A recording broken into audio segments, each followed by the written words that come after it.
कैसे हैं आप? उम्मीद करती हूँ आप सब ठीक होंगे, अपना बहुत ज़्यादा ख्याल रख रहे होंगे और मेरी वीडियोस को यूँ ही देख रहे होंगे, लाइक कर रहे होंगे, शेयर कर रहे होंगे। आज का टॉपिक हमारा मेरे मेडिसिन के बारे में है। मेडिसिन जो फार्माकोलॉजी स्टार्ट की है उसका जो पहला टॉपिक आज हम देखते हैं। क्लास मैंने सबसे पहले स्टार्ट की है एनाल्जेसिक एंड एंटीपायरेटिक। एनाल्जेसिक और एंटीबायोटिक का मतलब होता है अब हमारी मेडिकल फील्ड में डिफरेंट क्लासेस होती हैं मेडिसिन में, जिसमें जैसे अब कह सकते हैं ग्रुप्स होते हैं। हम जितनी भी मेडिसिन होती हैं उनको ग्रुप्स में कर लेते हैं कि ये वाली मेडिसिन ये इस ग्रुप की हैं, ये बुखार के ग्रुप की हैं, ये पेन के ग्रुप की हैं, या ये एंटीबायोटिक हैं इन्फेक्शन के लिए, या ये लीवर की हैं, या डिफरेंट कैंसर्स के लिए डिफरेंट ग्रुप्स हैं। और उन ग्रुप्स में मेन ग्रुप है, क्लास है, और उसके अंदर फिर डिफरेंट मेडिसिन हैं जो कि एक ही अगर एक मेडिसिन है, डिफरेंट मेडिसिन है, उन सब का एक ही मकसद है, एक ही काम है। जो पेन किलर्स हैं उनका काम ये है कि पेन चाहे हमारे सर से लेके पाँव तक किसी भी हिस्से में पेन है तो जो भी पेन किलर यूज़ होगी वो उसी क्लास में आएगी। फिर तो मैंने आज स्टार्ट की है जो क्लास वो एनाल्जेसिक और एंटीबायोटिक है। आगे इसी को लेके कंटिन्यू करूँगी ताकि आपको पता चल सके कि कौन सी क्लासेस होती हैं और उनमें कौन कौन सी मेडिसिन होती हैं, वो किस किस काम के लिए यूज़ होती हैं। सबसे पहले अगर आपने ये मेरा बोर्ड देख लिया हो तो सबसे पहले देख लेंगे कि पेनाडोल जो हमारे आम रूटीन में बहुत ज़्यादा यूज़ होती है, ये OTC है, ओवर द काउंटर ड्रग है। जैसे कि लाइक इस मेडिसिन को परचेज़ करने के लिए आपको प्रिस्क्रिप्शन की ज़रूरत नहीं है। हमारी मेडिसिन पे किसी भी फार्मेसी पे या मेडिकल स्टोर पे जाके आप बोल सकते हैं कि हमें पेनाडोल चाहिए, आपको प्रिस्क्रिप्शन की ज़रूरत नहीं पड़ेगी।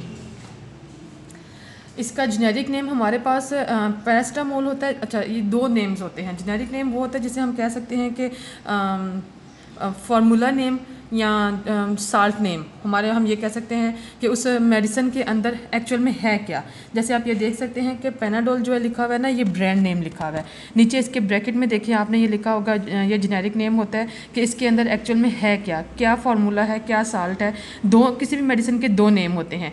एक ब्रांड नेम होता है, ब्रांड नेम पेनाडोल है कि इस नेम से ये मार्केट में अवेलेबल है। आप पेनाडोल जाके कहेंगे तो किसी भी फार्मेसी वाले को पता होगा कि ये पेनाडोल हमने इस ब्रांड से हमारे पास आ रही है। डिफरेंट ब्रांड्स होते हैं, फार्मूला सेम होता है। अगर आप कोई भी मेडिसिन को निकाल के देखें तो बहुत सी मेडिसिन होती हैं जिनके फार्मूला सेम होते हैं लेकिन ब्रांड नेम डिफरेंट होता है। ब्रांड नेम मतलब डिफरेंट कंपनीज ने डिफरेंट नेम के साथ इनको मार्केट में लाए हुए होते हैं। Generic name and brand name. Generic name acetaminophen हमारे पास यूज़ नहीं होता। एसिटामिनोफेन आती है इस नाम से भी है, लेकिन ये ज़्यादातर बाहर के कंट्रीज़ में यूज़ होती है। इस नाम से भी ये अवेलेबल होती है, इसलिए मैंने यहाँ पे मेंशन कर दिया। हमारे पास ये पैरासिटामोल के नाम से है, मतलब इसमें जो ब्रांड साल्ट है वो पैरासिटामोल है। और ब्रांड हमारे पास ना ये टैबलेट्स में भी अवेलेबल है, इंजेक्शन में भी अवेलेबल है और इन्फ्यूजन में भी अवेलेबल है। टैबलेट्स में ये हमारे पास पेनाडोल के नाम से है, डिस्प्रोल के नाम से है, कैलपोल के नाम से है। इसके अलावा भी 2-3 नाम होंगे जो डिफरेंट कंपनीज़ ने मार्केट में इंट्रोड्यूस करवाए हुए हैं, लेकिन वो इतने ज़्यादा यूज़ नहीं होते। ज़्यादातर यूज़ यही होते हैं, इसलिए मैंने यही लिखा है। इंजेक्टेबल में ये डेटामोल है, ब्रांड नेम डेटामोल होगा और इसके अंदर भी जो जेनेरिक होगा यानी कि जो साल्ट होगा वो पैरासिटामोल ही होगा। इन्फ्यूजन का मतलब होता है जिसे हम इन्फ्यूजन ड्रिप को कहते हैं। लाइक छोटी ड्रिप है या बड़ी ड्रिप है उसको हम इन्फ्यूजन ही कहेंगे। वो प्रोवेस के नाम से आता है कि अगर किसी का बहुत ज़्यादा बुखार, किसी को बहुत ज़्यादा तेज़ बुखार है और हम उसको डेटामोल नहीं लगा सकते, लाइक इंजेक्शन नहीं लगा सकते, कोई मेडिसिन वो नहीं टॉलरेट कर रहा, वॉमिटिंग बहुत ज़्यादा है, तो हम फ़ौरन से पहले उसको इन्फ्यूजन देते हैं ताकि उसके फीवर को ख़त्म किया जाए।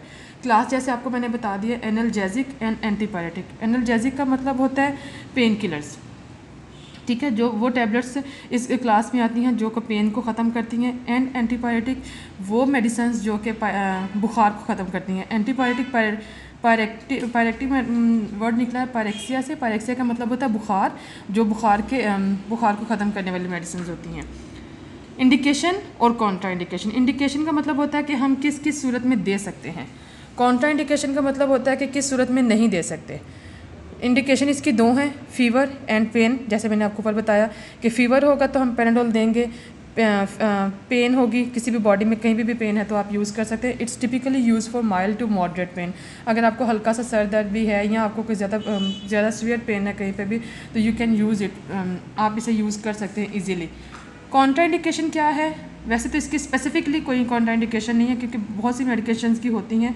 दो हैं, इसमें यह है कि हाइपर सेंसिटिविटी, लाइक अगर कोई भी इस साल से उसको एलर्जी है। हम डिफरेंट पेशेंट्स होते हैं, डिफरेंट लोग होते हैं जिनको खाने की कुछ चीज़ों से एलर्जी होती है, जो कहते हैं कि हम लोग कुछ भी खाने में मशरूम्स खाएं या कुछ खाने में कुछ ऐसे आइटम खा लें तो हमें एलर्जी हो जाती है। कुछ ऐसे होते हैं जिनको मेडिसिन से जो सल्फा ड्रग्स होती हैं या कोई भी साल्ट है मेडिसिन का, उनसे एलर्जी हो तो उनको पता होना चाहिए कि हमें इस मेडिसिन से, इस ड्रग से एलर्जी है, ताकि वो कहीं पे भी अगर उनकी तबीयत ख़राब हो रही है वो जाएँ तो उनको पता हो, तो वो डॉक्टर को बता सके कि हमें इस चीज़ से एलर्जी है। हाइपर सेंसिटिविटी, अगर उनको इस साल्ट से एलर्जी है तो उनको नहीं देंगे।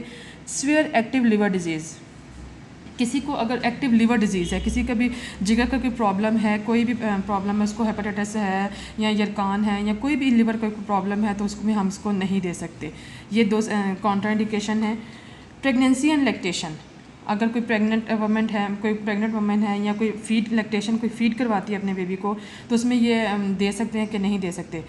कंसीडर्ड सेफ़, ये सेफ़ है, दे सकते हैं दोनों में, लेकिन फिर भी हम ये भी होता है कि अगर प्रेग्नेंट वुमेन ले रही है तो उसका भी बॉडी, ये जो प्लेसेंटा के थ्रू मैं आपको बताती हूँ, drug crosses placenta and can be detected in cord blood, newborn serum and urine immediately after delivery. अगर किसी पेशेंट ने प्रेगनेंसी में पैराडोल ली है तो वो प्लेसेंटा क्रॉस करके प्लेसेंटा से ना बेबी के ब्लड तक जा सकती है, क्योंकि उसमें अगर जैसे ही बच्चा डिलीवर हुआ है तो अगर हम उसका कॉर्ड ब्लड का लें, कॉर्ड ब्लड सैंपल के जो हम कॉर्ड उसकी है उसका सैंपल लें या उसका यूरिन का करें, तो उसमें हम देख सकते हैं कि उसमें ये साल डिटेक्ट हो सकता है। लैक्टेशन, अगर मदर फीड करवा रही है और वो ये ड्रग ले रही है तो वो हम मदर फीड में भी डिटेक्ट कर सकते हैं। कंसीडर्ड सेफ़, लेकिन ये है कि ये डिटेक्ट हो जाती है। इसकी फार्माकोलॉजी क्या है? फार्माकोलॉजी का मतलब होता है कि ये कैसे एक्शन इसका कैसे एक्ट करती है, कितने टाइम हमारी बॉडी में पहुंचती है, कितने टाइम से हमारी बॉडी से एलिमिनेट होती है, ये हमारी बॉडी में जाके इसका क्या एक्ट होता है वो हम देखते हैं। मैकेनिज्म ऑफ एक्शन, कि ये कैसे एक्ट करती है। Acts on hypothalamus to produce antipyresis, में work powerfully to block pain impulse generation, may also inhibit prostaglandin synthesis in CNS। हमारे ब्रेन का जो पार्ट हाइपोथैलेमस हमारी ब्रेन का एक पार्ट होता है, ये डायरेक्टली जाके उस पर एक्ट करती है ताकि एंटीपायरेसिस प्रोड्यूस करे और हमें बुखार को तोड़ सके, और जो पेन के वो इम्पल्सिस जनरेट करती हैं उनको ब्लॉक करती है ताकि पेन को रोक सके। ऑनसेट क्या है कि ये कितने टाइम में, हम अक्सर कहते हैं कि कोई मेडिसिन खाई है तो उसका कितनी देर में असर शुरू होगा, तो उसका मतलब ऑनसेट हम किसे कहते हैं कि 1 घंटे में इसका असर शुरू हो जाता है। जैसे ही आपने मेडिसिन खाई है विद इन 1 आवर इसका आप पे एक्शन शुरू हो जाता है, आपको पेन में या फीवर में रिलीफ मिल जाता है। Half life elimination, half life का मतलब होता है कि कितनी देर में ना ये हमारी बॉडी से एलिमिनेट होती है और कितनी देर तक हमारी बॉडी में रहती है। आधा टाइम, लाइक अगर आप ना इसका टाइम मेजर करें तो आधे टाइम में इसका कितना सा टाइम होता है जिसमें ये हमारी बॉडी में रहती है और बॉडी से एलिमिनेट। 1.25 to 3 आवर्स, ये 3 घंटे में इसका जो हमने मेडिसिन ली है, लाइक अगर हमने 1 ग्राम ली है, 1000 mg ली है, 1000 mg ली है मेडिसिन सुबह में, तो 3 घंटे के अंदर अंदर हमारी बॉडी में 500 mg तक की टैबलेट रह जाएगी और 500 जी एलिमिनेट हो जाएगी। एक्सक्रीशन, कि ये बॉडी से एक्सक्रीट कैसे होती है, थ्रू यूरिन के थ्रू हमारी बॉडी से एक्सक्रीट होती है। डोज कंसिड्रेशन के कितनी डोज हमें देनी चाहिए, कि हम कितनी मैक्सिमम ले सकते हैं।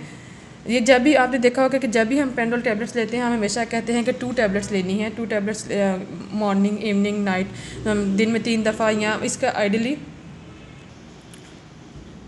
इसमें 1 से 2 टैबलेट होती हैं। आप 1 टैबलेट भी, अगर ज़्यादा पेन है या फ़ीवर ज़्यादा है तो आप 2 टैबलेट ले सकते हैं, वरना 1 टैबलेट जो 500 mg की 1 टैबलेट होती है वो भी काफ़ी होती है पेन के लिए। Can use 4 gram per day, not more than 4 gram per day, generally use 2 tablets 500 mg QID 6 hourly। अगर हम मैक्सिमम इसकी डोज़ लेनी है, मैक्सिमम 4 ग्राम ले सकते हैं, जैसे कि जो कि 4000 mg बनता है। 4000 mg इज़ इक्वल टू 4 ग्राम, ये हम पर डे में ले सकते हैं, लाइक 2 मॉर्निंग में, 2 इवनिंग में, एवरी 6 hourly। 6 घंटे के बाद हम 2 टैबलेट्स ले सकते हैं, जो कि 4 ग्राम बनती है, लेकिन 4 ग्राम से ज़्यादा आपने एक दिन में नहीं लेनी। ये मैक्सिमम डोज़ है इसकी। मिनिमम डोज़ तो आप 500 भी अगर एक टैबलेट लें और लाइट सा पेन है तो उसके लिए ठीक है। Renal impairment and hepatic impairment, अगर आपने कोई भी मेडिसिन हम कहते हैं कि गुर्दों पे जिगर पे असर करती है, उसका देखना होता है कि GFR अगर मोर देन 50 मिलीलीटर पर मिनट है तो उसमें हमें डोज एडजस्टमेंट की ज़रूरत नहीं है। लाइक अगर हमने बॉडी के इनकी कंडीशन देखनी होती है कि इतनी GFR इतना है तो हमने इतनी डोज़ देनी है, GFR इतना है तो हमने इतनी डोज़ देनी है। GFR कैसे कैलकुलेट करते हैं वो भी मैं इस पर भी आपको एक वीडियो बना के दिखाऊँगी। हेपेटिक इम्पेयरमेंट, हम इसमें मैंने आपको बताया कि अगर किसी का कोई भी एक्टिव लीवर डिजीज़ है कोई, तो हम उसमें नहीं देंगे, लेकिन अगर बहुत ज़रूरी है देनी भी है तो use extreme caution, avoid use as much as possible, limit therapy to short term use as doses not to exceed 2 gram per day. पहली कोशिश है कि हम ना दें, लेकिन अगर देनी है तो बहुत एहतियात के साथ देनी है। और हम इस हेपेटिक इम्पेयरमेंट में जिस पेशेंट को लीवर के डिजीज़ है उसमें 2 ग्राम पर डे से ज़्यादा नहीं दे सकते। 2 ग्राम इसका मैक्सिमम डोज। ये टैबलेट्स वो मैंने सामने दिखाई हैं ताकि आपको पता चल सके कि इन टैबलेट्स की फॉर्म में ही हमारे पास अवेलेबल है और ये आप इजीली जाके मेडिकल स्टोर से किसी से भी ले सकते हैं।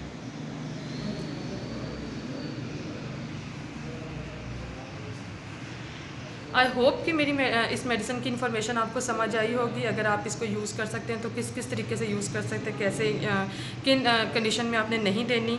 मैं उम्मीद करती हूँ कि आपको ये वीडियो पसंद आई होगी। मैं नेक्स्ट इसी क्लास से रिलेटेड एंटी एनाल्जेसिक और एंटीपायरेटिक से जो बाकी की मेडिसिन हैं वो भी मैं आहिस्ता आहिस्ता अपनी वीडियोज़ में लेके आती रहूँगी और आपको दिखाती रहूँगी। मेरी इस वीडियो को बहुत ज़्यादा लाइक करें, शेयर करें और आगे मेरे चैनल को सब्सक्राइब करें। Thank you.